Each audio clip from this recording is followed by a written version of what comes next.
80cc, 49cc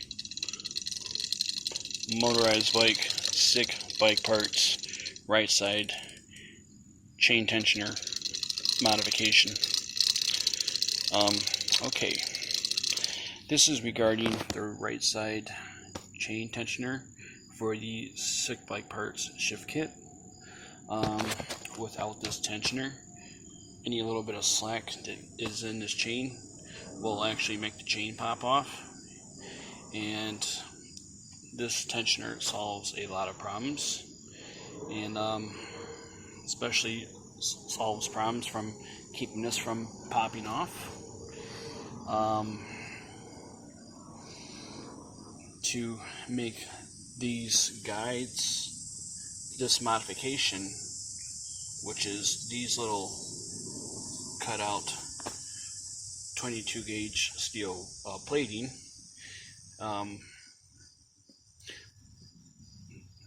what you can do is cut some shears, cut them, shape them, drill holes in there, and then bend them outward slightly towards barely touching chains on both sides. You want it to get fairly close, but not actually touching the chain. And when you do this, this chain will virtually never pop off. The only time the chain might pop off is if the chain is actually stretched, or if this sprocket right here is worn out.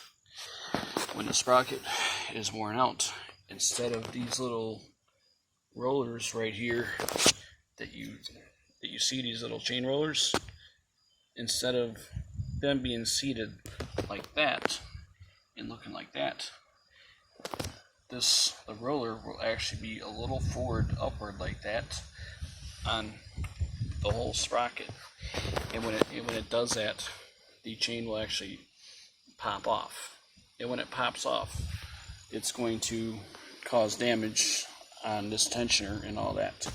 If that actually happens, you want to prevent that whole thing from happening by doing this method right here.